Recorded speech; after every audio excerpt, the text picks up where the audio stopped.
All right, peace, y'all. What's up? How y'all doing? This is the big Grande RPM update on what's going on, what's not going on, what will be going on, and where we're moving from here.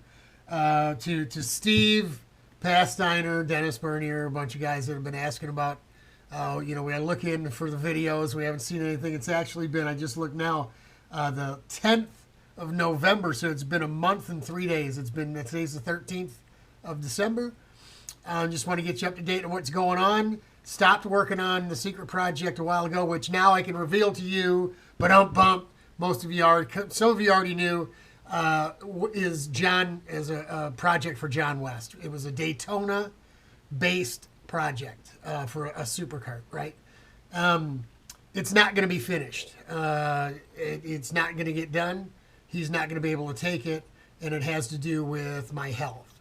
I'm a hereditary heart patient. It's in our family. Dealt with this. We're going to try to keep this as quick and brief as possible.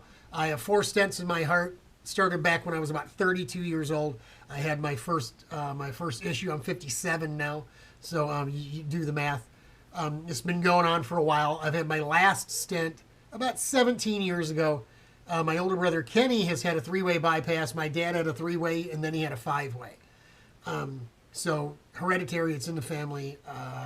Nothing you can do to get around it. There's nothing you can do or not do that would make this better or worse. Genetics are genetics. You can't fight genes. That's just the way it is. Bump. Okay, that's all there is to it. 17 years is a good long time on a single stent, let alone, the 3 that were in there previous, one at a time. Generally any bypass patient is told 15 to 20 years, if you eat bland and no fat and blah, blah, blah, and even then, I mean, that's if you're not someone who's dealing with heredity like I am.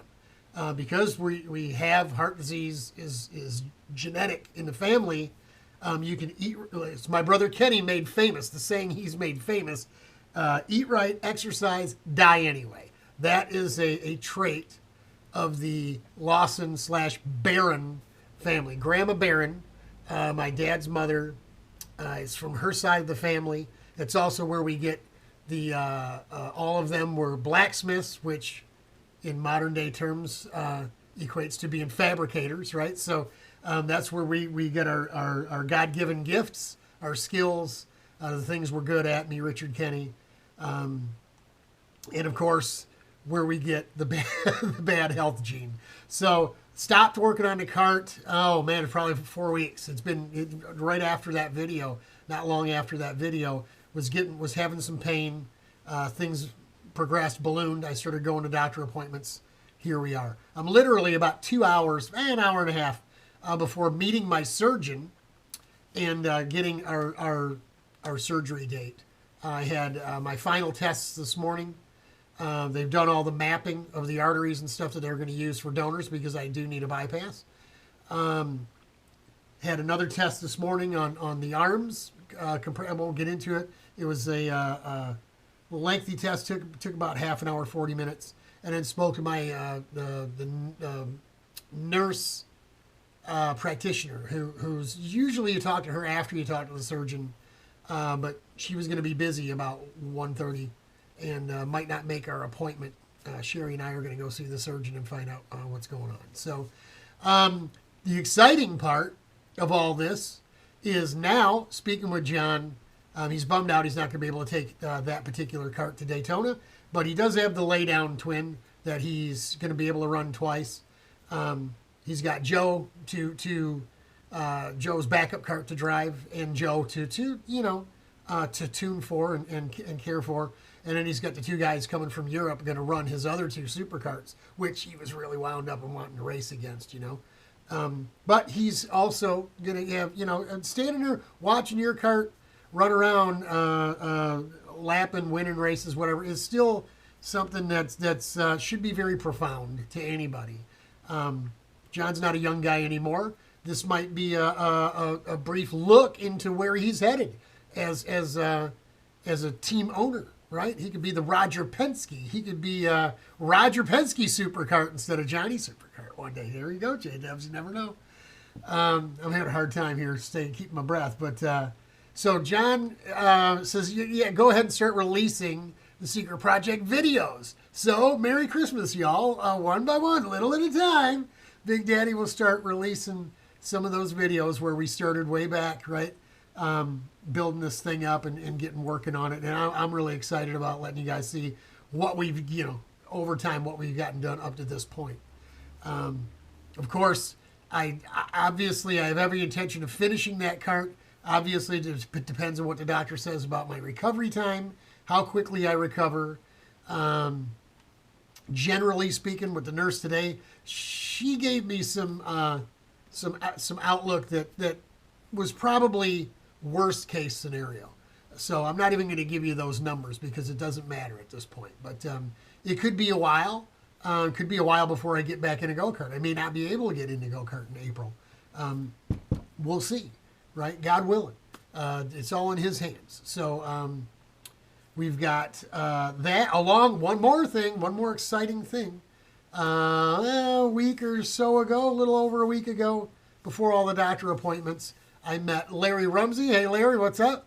And our buddy Dave Aarons out at Grattan. We met out at Grattan on a weekday. And Kurt gave us the little rolling wheel that measures, right? The measuring thing. And we did some measuring. Dave actually walked with the wheel, thanks, Dave, and measured the parking area up the hill where you pass the gate where you would turn and go over the front straightaway to go inside the paddock. You go straight up that hill, up where the motocross track starting line is, where you're no longer going to be running motocross out there anymore. And there's Pebble Roads laid out up there, and we want to do a swap meet, man, on the weekend when we're up there. Primarily April. April would be cool. It's a long winter. Talking with the guys over there, Kurt and Sam. Sam said to work it out with Kurt. Kind of told Kurt, he's like, we need to work out what we're gonna charge, how much of it I would get for doing my end of the work, and how much the track guys would get for giving us the property to do it. We both agreed the first year in April, you never know. It could snow in April. It could be 70 or it could snow. We really don't know. But I think the first year, we both agreed the first year, maybe we just make it free for people who want to bring a pickup truck or a truck, even their trailer, even a motorhome, and come and stay for the weekend up there. Once you see the layout and the dimensional, plenty of room, a lot of parking up there, man. It would be pretty cool. It'd be really cool. And then we'd still think we have a way of working out folks driving in their car, parking their car, walking up there, doing their buying, selling, trading, whatever they're going to do, bringing their goods back to their car and then bailing out without interrupting what's going on the track for the track day. So we got possible swap meet deal going down. We got the no longer secret project videos coming, and Big Daddy's going to get healthy. And along with getting my health back, gonna bust into Dr. Moore out in Brighton, Michigan. He sent me, FedExed me the beginning of my diet program, which I'm not going to start until after I have surgery, get everything straightened out. We start heading back to being able to get up, walk around, handle things on our own when everything starts healing up here. Talk to the doc, and he's all for just waiting it out with me and working with me in a timetable that is more comfortable.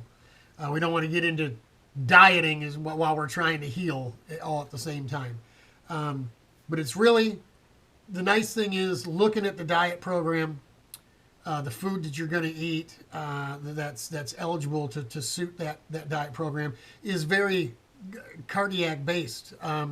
You're low salt, high in protein, small amounts, and fruits, veggies.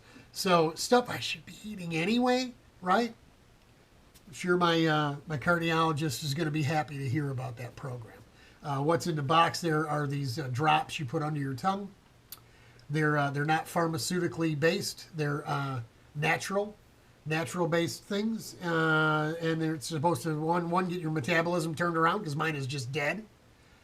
supposed to get your metabolism up and running. And there's another set of drops in there that are supposed to help suppress the hunger. So, I get bored in the evening, especially about 9:30. Some of you probably feel it too, right?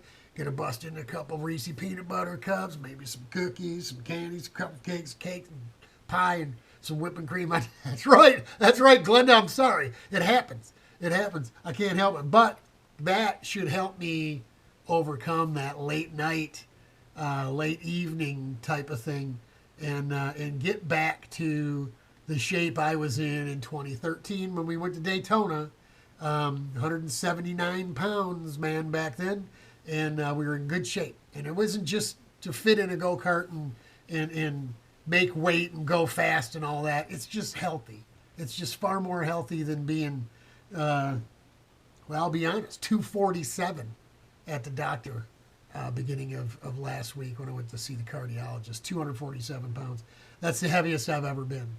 So I'm not proud of it. I'm not happy, but I'm also I'm not going to hide the fact that we're way off base. We're way out of shape. I've mentioned in the last video, grossly overweight. Now you understand what I mean. I told somebody this the other day. I think it was John DeBatts, my brother John. Putting a bigger seat in the go-karts was not the answer. Wasn't the answer to being as grossly overweight as I feel I am. So that's it from RPM. The big update. Me and Sherry go to see the surgeon this afternoon. Probably more than likely going to be another week. Next Monday, which would be hang on just a sec. That would be the 19th. More than likely is the date he's going to tell us that we're going to have our surgery.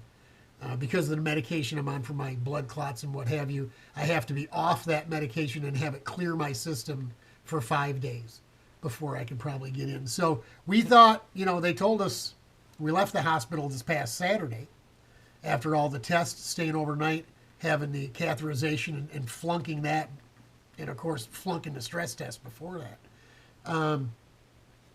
We thought, having 4 stents blocked meant we were going to need to be in immediately, and the lack of emergency or go get them to go get this done has kind of freaked me out a little bit. But they're the geniuses, right? They're the ones that get paid the big bucks. So Godspeed, God bless. All the people on Facebook that are praying. Thanks, Ace, for putting that up there. That was super duper cool. You didn't need to do that. And all these folks, me and Sherry looking at it, people I don't even know. She said, "Who's this?" I said, I don't know. But they're praying. And when God's people come together and pray, miracles happen.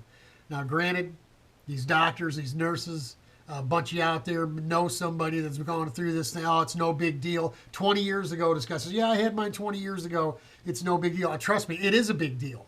When they stop your heart and stop your, and the blood is pushed through you with a machine and your lungs are filled and emptied by a machine and your heart is stopped, that's a big deal. Okay, it's not natural. All right? So I don't care how many times a week, a month, a year that they do this, how many successful things that they have notched on their belt. Anything can go wrong. Anytime a human being knocks you out to remove a tooth, to stitch you up, whatever it might be, there's a chance when they try to light you back up, you don't fire. So it happens. It happens. And trust me, all those prayers, I feel them because I have such a great peace come over me about this whole thing. I know where I'm going. I'm not worried. I'm not afraid. I'm not scared. The pain afterwards has got me a little freaked out. But other than that, it's all good to go. So sorry it took you. It took me a whole month to bring you some type of explanation as to what the heck I'm doing over here. But hang in there, y'all. We're going to bring you some good stuff. As I'm mending, I'm going to bring you all that work we did out in the garage, and you guys can check it out and see where we're at this point where she sits right now. We got some really cool stuff planned for that go-kart when we finish it off for John. So John, be patient. All of you out there, join me being patient. And have a Merry Christmas and a Happy New Year. We love y'all. We're praying for you. Keep praying for me because I need it too. Godspeed. God bless.